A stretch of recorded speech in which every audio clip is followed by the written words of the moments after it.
Now we're going to show you how to sew on buttons using the Janome Skyline S5.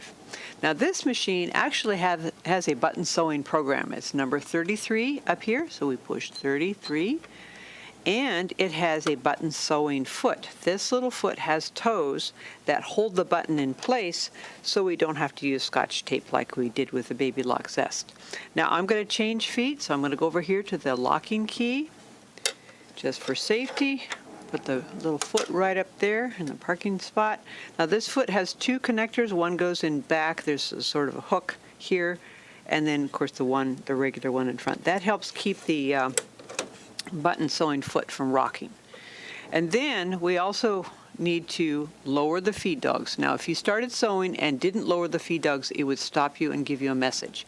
So that switch is right over here. And put it down. They were already down, but yeah, there we go. Okay, so I'm going to put my button on here.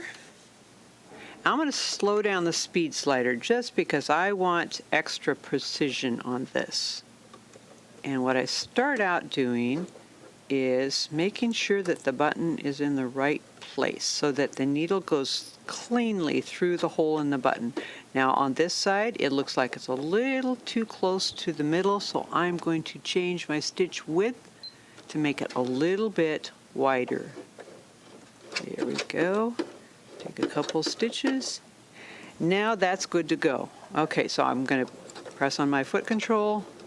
You can see it makes several stitches, and at the end it makes a locking stitch. Okay.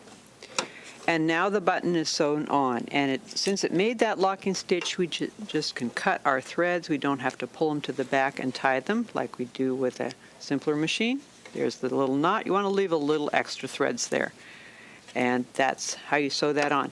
Now, one thing about sewing on a button this way is it's tight against the fabric. So if I had some thick denim that I was trying to button around this with a buttonhole, it might distort that buttonhole because it's got some extra, it doesn't have much space there. There is a way to sew on a button to give it a little extra space, and I'll show you that. So we start out the same way, and I do not have to change any settings on this because I've already got it set up for button sewing, and I've got the correct width. I just want to make sure that my beginning couple stitches are just right. Okay, so now I've started that much. I'm going to take a darning needle. This is this big-eyed needle that every pincushion should have, and put that right underneath the button there. Use a pin to make sure that the button didn't move because we want to make sure that the needle does not touch the button. Okay. All right. A couple stitches. There we go. Now that needle is going to give a little slack in the thread so that as I sew it, it gives a little bit of space between the button and the fabric. Okay, there we go. Now another thing about this machine, if you own this machine and you try to do the automatic thread cut afterwards, it doesn't let you do that. If you hear that quick beep, means you can't do that. So it doesn't let you do the automatic thread cut, and I think that's because sometimes you do want to pull your threads to the back and start them over again. And tie them off. And see, that gives a little extra space, a little extra slack in your button, in your thread there. It makes it easier to put the button through the buttonhole.